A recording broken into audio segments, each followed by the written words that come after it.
Hi guys, welcome to Visho Info. மக்காச்சோள ரவா கிச்சடி எப்படி செய்கிறதுன்னு பார்க்கலாங்க. வீடியோக்குள்ளே போகிறதுக்கு முன்னாடி நீங்கள் இன்னும் நம்ம சேனலை சப்ஸ்கிரைப் பண்ணுங்கள்.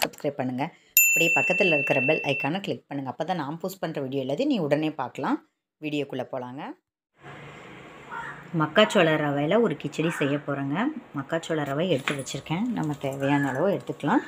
அதுக்கப்புறம் beans, carrot, tomato, onion, capsicum, red chilli, பச்சை மிளகாயிலே பழுத்த மிளகாய் இருக்கும் பார்த்திங்களா, அது எடுத்து வச்சுருக்கேன். இந்த ரெசிபிக்கு தேவையான உப்பு, தண்ணி, அப்புறம் எண்ணெய். இதுக்கு தண்ணியோட அளவு வந்து 1க்கு 3 வைக்கலாங்க. அதுக்கு மேலே நமக்கு இன்னும் ஜாஸ்தியாக சேர்த்தா பிடிக்கும் அப்படின்னா சேர்த்துக்கலாங்க. இது எல்லாமே நம்ம எடுத்துருக்கிற ரவைக்கு தகுந்த மாதிரி காய்கறியெல்லாம் கூட்டி குறைச்சி சேர்த்துக்கலாம். காய்கறியே இல்லாமையும் செய்யலாம்.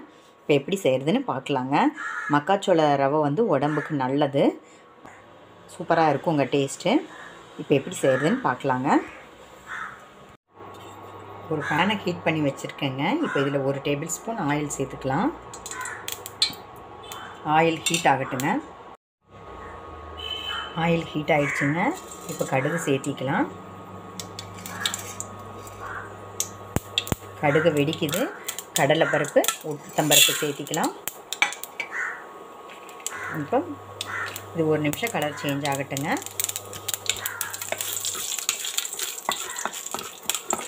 கலர் சேஞ்ச் ஆனதுக்கப்புறம் நம்ம எடுத்து வச்சுருக்கிற மிளகாயை சேர்த்திக்கலாங்க.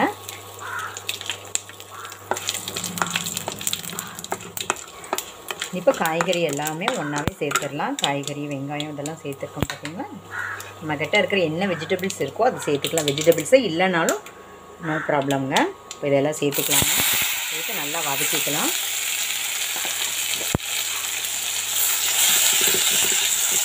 இந்த ரெசிபிக்கு தேவையான உப்பு எடுத்து வச்சுருக்கோம், அதையும் இப்போ சேர்த்திக்கலாங்க. இதையும் சேர்த்து வதக்கிக்கலாம். 1 நிமிஷம் நல்லா வதக்கிக்கலாங்க. பாருங்கள், இது நல்லா வதங்கிட்டுருக்கு. இப்போ நம்ம இதுக்கு அளந்து வச்சு தண்ணி இதில் சேர்த்திக்கலாங்க. தண்ணி சேர்த்து நல்லா கொதிக்கட்டுங்க. எப்பவும் போல் நம்ம உப்புமாக்கெல்லாம் ரவை போடுவோம், சேர்த்துவோம் பார்த்திங்களா, அந்த மாதிரி தண்ணி நல்லா கொதிக்கும்போது மக்காச்சோள ரவையை போட்டு கிளறிக்கலாங்க. இப்போ எல்லாம் நல்லா கொதிக்கட்டுங்க. பாருங்கள், தண்ணி நல்லா கொதிக்குது. இப்போ ரவையை நல்லா கொட்டி கிளறிக்கலாங்க.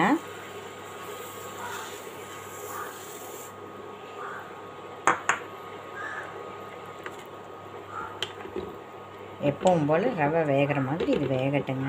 ஒரு 2 மினிட்ஸ் கொஞ்சம் சேர்த்தியே ஆகும். வேகட்டுங்க, பார்க்கலாம். பாருங்கள், நல்லா கொதித்து வெந்துட்டுருக்கு.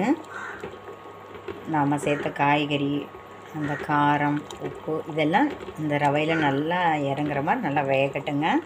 அப்போ தான் நம்மளோட மக்காச்சோள கிச்சடி சூப்பராக இருக்குங்க. கிட்டத்தட்ட உப்புமா தாங்க, வேறு ஒன்றும் இல்லை. காய்கறி போட்டால் கிச்சடின்னு சொல்கிறோம், காய்கறி இல்லாமல் செஞ்சால் உப்புமான்னு சொல்கிறோம், அவ்வளோதான். ஹெல்த்தி கிச்சடியாக மாற்றணுன்னா நம்மக்கிட்ட இருக்கிற வெஜிடபிள்ஸ் எது வேணால் சேர்த்துக்கலாங்க. சரி, 1 நிமிஷம் இது நல்லா வேகட்டுங்க. மக்காச்சோள கிச்சடி ரெடி ஆயிடுச்சுங்க. இந்த அளவுக்கு தளதளப்பாக இருந்தால் நல்லாயிருக்கும். உங்களுக்கு வந்து இன்னும் கெட்டியாகணும் அப்படின்னா இன்னும் ஒரு 2 மினிட்ஸோ 1 மினிட்டோ கிளறி எடுத்துக்கோங்க. இப்போ இது ஒரு பிளேட்டுக்கு மாற்றிட்டு காமிக்கிறேங்க. ஹெல்த்தியான, டேஸ்டியான, கலர்ஃபுல்லாக இருக்கிற நம்மளோட மக்காச்சோள கிச்சடி ரெடி ஆயிடுச்சுங்க.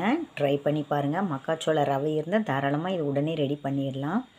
இன்ஸ்டண்ட்டாக ரெடி பண்ணுற டிஃபன் வெரைட்டிஸில் இதுவும் ஒன்றுங்க. ஆனால் ரொம்ப சத்து இருக்குங்க. இதில் நிறைய சத்துக்கள் நிறைஞ்சிருக்கிறதுனால நீங்கள் மாதத்துக்கு ஒரு முறையாவது இதை சாப்பிட்டு பாருங்கள். ரொம்ப டேஸ்ட்டாக இருக்கும். அப்படின்னா மக்காச்சோள ரவை பிடிக்கிறவங்களுக்கு தான் நான் சொல்கிறது மேட்ச் ஆகும்.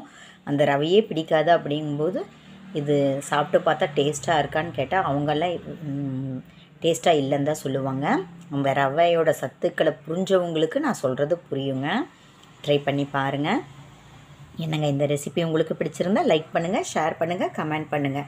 ஞாபகமாக சப்ஸ்கிரைப் பண்ணுங்கள். ஓகே, பாய்.